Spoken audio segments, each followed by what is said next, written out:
Hello everyone, this is Rajesh Sengupta and we are there in the week 3 of this course of Threads of Visual Explorations. So we are talking about Mughal miniature paintings and textiles, their interrelations, and then now we'll be talking more about the representational space, the nature of the representational space in textiles and miniatures. So we have already started sort of establishing certain ties between what kind of relationship we can find that is there when we consider textiles as material, and then when we also sort of think about the miniature paintings as in the tangible form and what are their interrelations. So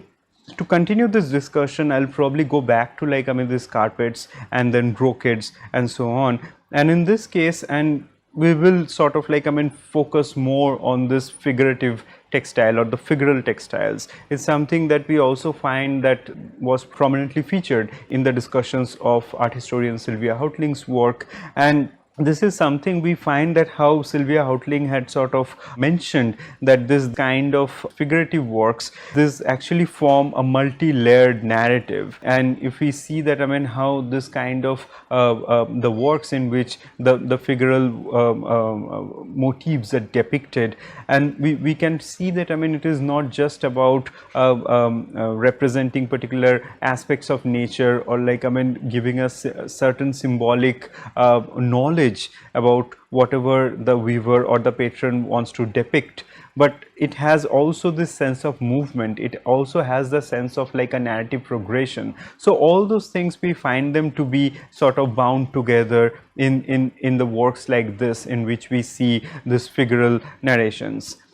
So as I have already mentioned that the figural narrations, we cannot really consider them as merely a aesthetic trope or something that is just as space filler, but we need to see the context of them to understand that in what context they were created and why those were significant. So we find in the Safavid context in Iran and part of the Middle East, we find a lot of this figurative the carpets, this large scale figurative carpets, in which we see one of the themes that would be there as the shikargah or those hunting scenes, in which we will find a representation, a stylized representation perhaps of forest landscape, bushes and shrubs and everything else, and in which we will find that there are various kinds of animals and birds. We will find that to be inhabiting the space of the carpet. So we see them there, and then there are also certain representations of this kind of figural textiles in the miniature paintings, and in this ones we find that when the figural textiles are depicted in the miniature paintings, they also sort of retain a different kind of flavor altogether. Sometimes they might tell us about the technical mastery of the particular group of artisans who have made those kind of textiles, but then more importantly we also see that there are various kinds of metaphors and symbolic meanings which are associated with them. So, and one of the other thing that also comes out in Houghling's analysis is that this kind of figural textiles, if we consider them, that if there are those large scale carpets in which we find this kind of animated figures, the ones we have on screen, and this one carpet that we have already discussed earlier. So if we have this kind of figures there, they are not really there in void, because the carpets are there to accommodate more people. People would walk on the top of them, or people might be sitting on the top of them. So in that sense, what happens that it kind of with every viewer, with everyone who sort of walks on the top of them or uses them in whatever possible way, these narratives are animated, and they also sort of become part of the viewer's experience. So those aspects of movement that we see in these images are then enlivened with the viewer's interaction in these cases. So this kind of aspects we definitely see that to be there, which is reliant on the viewer's interaction. And these issues which also are sort of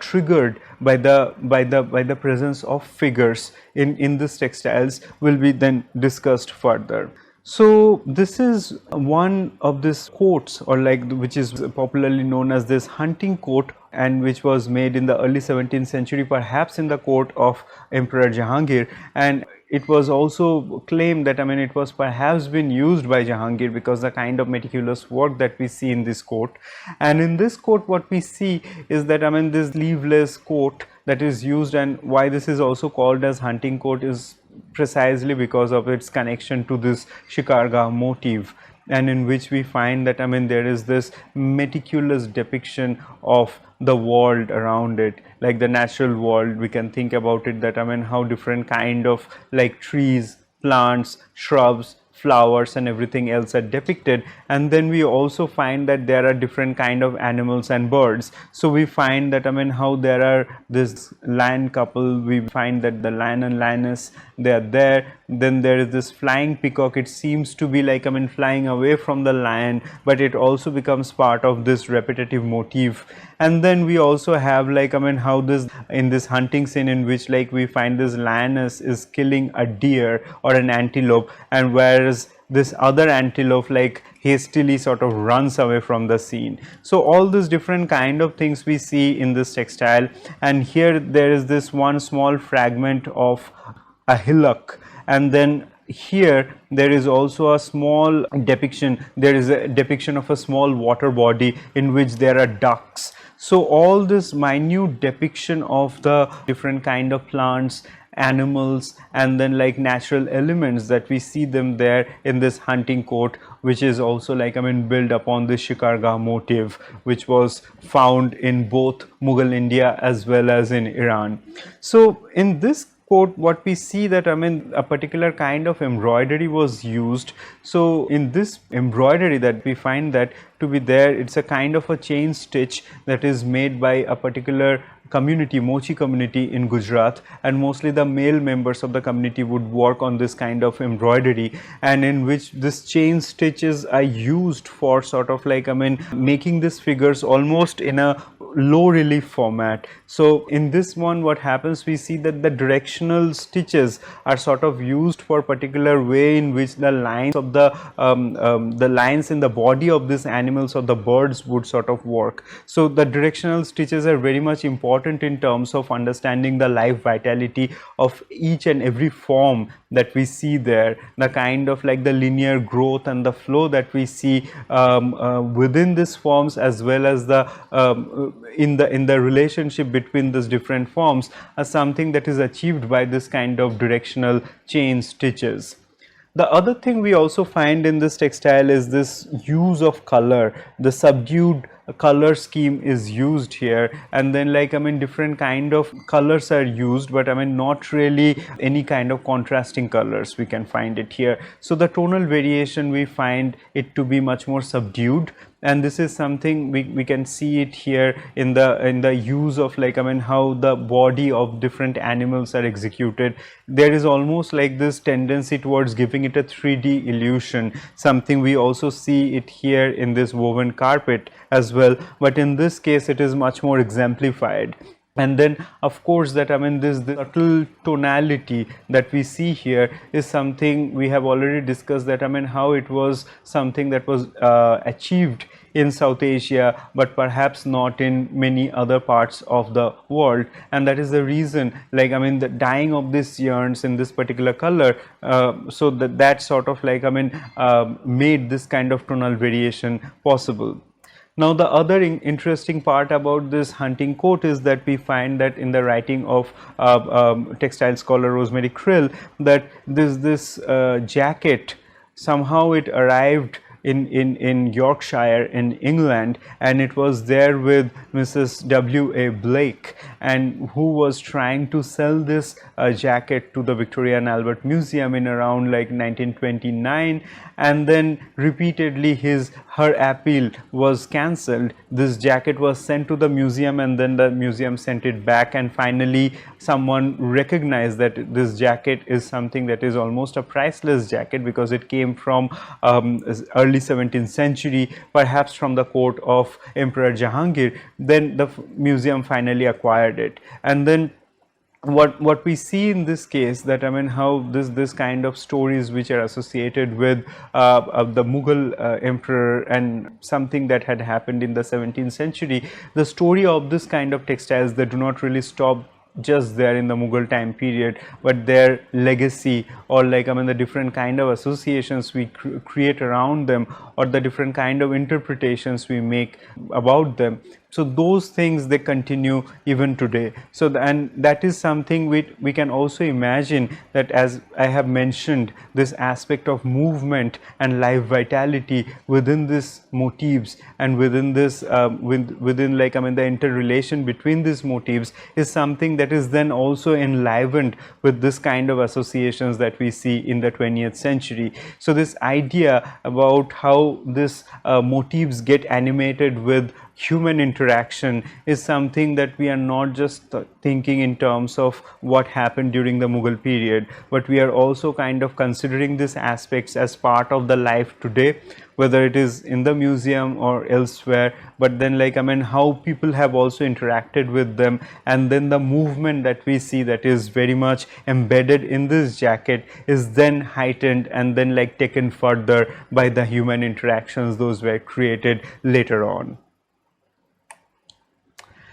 Now the other aspect we find that to be there in this figurative or this figural textiles is the use, that like I mean what kind of textiles we are talking about, right? So that if some textiles they sort of survive, for example the jacket that we have discussed just now, and that jacket that survived from early 17th century, for those reasons we know that I mean what kind of technique was used for making this figurative textile, as well as the carpet that we have already seen. But for this jacket, for having this heavily embroidered jacket, it's something we can find that to have like I mean this kind of embroidery can be featured in a jacket, but not really in the brocades. And it's the same thing we can imagine, that I mean when we are talking about all those figurative motifs in a carpet, then like I mean the carpet is something that cannot be worn by people, so it is not wearable, it is utilitarian, it is certainly not for wearing in the body. Then when we see that there are different kind of this kind of figurative textiles, those we see in this miniature paintings, then what kind of textile are we talking about there? So to start this discussion, I just wanted to like I mean get to this one image, and that is to do with this prince and the falcon, and this also came from early 17th century, 1600 to 1605, around the same time perhaps when this jacket was made. And in this case what we see here in this prince that we see here in this image is sort of like I mean holding a falcon in his right hand, and then we see this leather covering on his hand, and then on the top of that there is this falcon that is seated here, and we see that the prince has a calm expression in his eyes and in his face, and it seems that I mean he is much more he is not really bothered, or he is completely in control of this bird that has just like I mean arrived and sat on his hand. So we see that I mean there is this symbolic meaning which is also associated with it. Falcon is something that is used in terms of like I mean its association with warfare, with its heroic nature and everything else. And here when we see that I mean this prince holds the falcon in his hand, is also a sign of what the prince is capable of doing. It's not just about like taming a wild beast, but it's also about like I mean having a peaceful sort of coexistence with it. So it also perhaps that it's a reminder of the prince's inner strength. Now what we see in the prince's body is that there is this elaborately ornate jama that is in the prince's body, and what we see in this elaborate jama, that again there are many of these figural motifs. Some of the motifs we can readily recognize. So for example this lioness, and that is hunting this antelope figure, and that is something we can see it here. The running antelopes, we can also see them here, and then there are those lions and lionesses, we can see them here, they are sort of running after them. And then there are some of the other animals we find them here, they are almost like waiting, or almost like, I mean, being eager to see that, I mean, what is happening in the other part of this garment. It seems like, I mean, with the depiction of this kind of animals, that entire narrative is created within the jama. And then we see that, I mean, there are also motifs of the hillock formations, rock formations, like here, and then, like, I mean, suggestions of trees and shrubs and everything else. And then on the upper part of the body, what we see that there are various birds. So there are no animals that we see here. Some of the birds are depicted here as well, but in the upper part of the body we clearly do not see any animal represented. And then very significantly, we also find this Chinese phoenix bird that is there on the shoulder of this prince. So that is also something we can see, that it's a sign of, it's not just we are talking about the animals and the birds that we observe from our surrounding, but there are also animals and birds, perhaps we are thinking in terms of how these are not just the actual birds, but there are also mythical birds and so on. We see them there, and having a phoenix on the shoulder, perhaps it also sort of like, I mean, signifies certain kind of a mystical quality, or perhaps, like, I mean, you know, a symbolic quality within the prince. So this kind of elements that certainly make us think about that, I mean, what is the role of a figurative textile here. So in one hand, we definitely see in the lower part of this jama that the entire narrative about this shikargah or this hunting scene is depicted, and then on the top part of this jama we see that there are various bird motifs and no animal motif is depicted. So with these things we certainly see that, I mean, clearly some kind of narrative conventions are made use here to depict this extraordinary jama. Now the question is that, I mean, since we have already mentioned that how embroidery for an entire jama will probably not be the most viable option, because that embroidery can make this jama much more weighty, and then, like, I mean, it does not really come the most viable option for the wearer to sort of like, I mean, wear this heavily embroidered jama and go for any of this kind of work which requires you know, which requires physical labor. So what is happening here? Is this a representation of a brocade? Then in the brocade silk we definitely see that, I mean, how there are figurative motifs, they sort of like, I mean, come being represented, and that is also something that is suggested by many of the art historians, and then in Houtling's work that is also been suggested whether it is a brocade textile, and because in the brocade textile, at least from Gujarat and then some of the other places, we do see that how figurative narrations can come there. Now when we also sort of like, I mean, compare this image with, like, I mean, the other brocaded jamas that we find in the Mughal paintings. So for example, this is another image that we have from early 17th century, and in which we see that Jahangir is shown here, and he is holding a portrait of Emperor Akbar, and by that time Akbar has already died. So what we see here in this image, that, I mean, Jahangir is shown here in this elaborate brocaded jama, and in which we see that the characteristic brocade, the motifs, that the creeper motifs, the floral designs and everything else, they are depicted there with all possible details. So what we see here, that, I mean,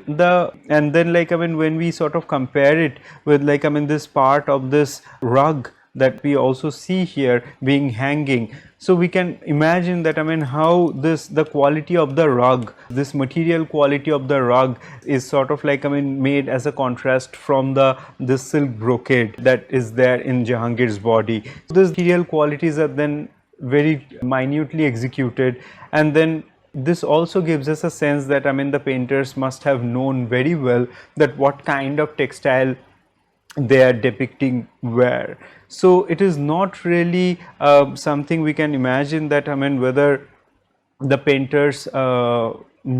we're aware of like, I mean, what is possible, what not, but then we can also think about that, I mean, what is possible in a brocade textile and what not. So considering that the painters knew that, I mean, what is possible in the brocade, and that is how like, I mean, this 1614 portrait of Jahangir is presented here with all the details, then can we also think that the painters knew how to represent a brocade, and that is how like, I mean, this extraordinary portrait of the prince with a falcon is depicted, and this exactly represent perhaps a brocaded jama which was existing there in the Mughal court. So the question comes here about like, I mean, the materiality of the brocaded jamas or the brocaded fabric that we see here. Now if we compare that, and if we sort of like, I mean, think that, I mean, what is this quality of the brocade that we have there, and perhaps like, I mean, thinking about like, I mean, some of the other brocades those were there during the 17th century, we see that one of this highly figurative brocaded textiles that we find in the 17th century, in the 18th century, would be this Vrindavani Vastra that we have already sort of addressed in the earlier lectures, in which we find this tremendous figurative motifs, this figurative narrations that we find, and they come from the Bhagavata Purana, and then like also from various episodes of Krishna's life, then the Shavatara, and many of the other episodes, in which we see that, I mean, how this one particular motif, if it is about like, I mean, here, or like, I mean, this motif here, all those motifs would be like, I mean, repeating side by side, and that is how like, I mean, the figurative textiles are being made. And the same thing can be also applied to some of the early surviving Gujarati lampas weave textiles, in which we also see those meticulously made figurative brocades. There are those repetitive figures, or like the repetitive narrative scenes, which would be like, I mean, sort of encompassing the entire textile surface. If we also compare that to the Baluchar sarees, in which we also see that, I mean, there are figurative patterns, figurative motifs, but then they are also sort of like, I mean, shown in this repetitive format, and that also something that comes from the formation of a jala. So if we know that, I mean, if we remember that, I mean, how the draw loom is usually made, and in the draw loom we have the jala formation, in which like, I mean, that sort of manages, or sort of like, I mean, controls the flow of the entire motif that is sort of like, I mean, would be being woven on the brocaded textiles. So for the jala, it cannot be possible always to have like the jala for an entire fabric, but like, I mean, jalas are usually made and then they are repeated after a particular point. So that is how like we find that the repeated motifs are sort of like, I mean, made, and that is one of the characteristics of the brocade textiles that we find them to be there. This is a choga that we find from 19th century, and it is made of Banarasi brocade, and in this one we definitely do not see figurative motifs, but there are those large floral motifs, or this vase like motifs that we see them there, and that says something about how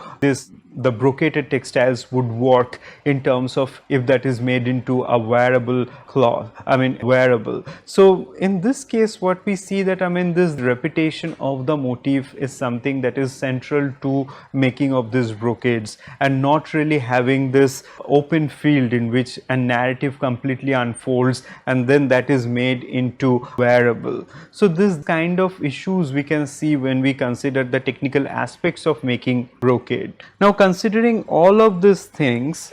then let us go back to this painting where we see this extraordinary jama is there in the body of this prince. So considering all these things, that, I mean, what is possible in a brocade, and then we have already discussed that, I mean, perhaps doing extensive embroidery in a jama is not the most viable option for the wearer. So if that is the case, and then we see that, I mean, for the brocade textiles, that we do not really see that, I mean, an entire narrative can be made because of this jala that is been sort of made, and then how the motifs, even if there are like, I mean, figurative motifs that needs to be repeated all across, and that is how the brocaded fabric will be woven. So if it is not embroidery, if the possibility of being this as a brocade, both these possibilities we cannot really consider for this painting, then what is this painting? What kind of textile we are talking about here? Now here is the issue that we need to consider, that I mean this is perhaps not a representation of a textile, but this is actually, it can be a reconstruction of a textile. So what is it that I mean we have already seen that how in this kind of textiles we have that the figurative motifs which are featured in this carpets, and then like we also see that I mean in those embroidered textiles how those narrations are created, and in which we do not really see repetitive motifs because those are hand embroidered. So if those kind of possibilities we see them to be there in other forms of textiles, perhaps those knowledges are then accumulated and then sort of brought together to symbolize something else in this particular jama. So this, we should not be thinking that I mean this has to be a brocade and this is a particular way of making a brocade, but it perhaps carries a symbolic meaning, and this is not something we can see as a just as a representation, but perhaps it's a reconstruction of a textile that is been borrowed from like and the resources for this reconstruction is borrowed from several sources. So for example, this carpet, this embroidered piece, or many other forms of textiles. And then why this reconstruction here is important is to show that I mean perhaps this who's then like I mean is taming this wild bird is a way of showing that I mean how this prince is perhaps also related to this land and landscape. And then we also know that I mean how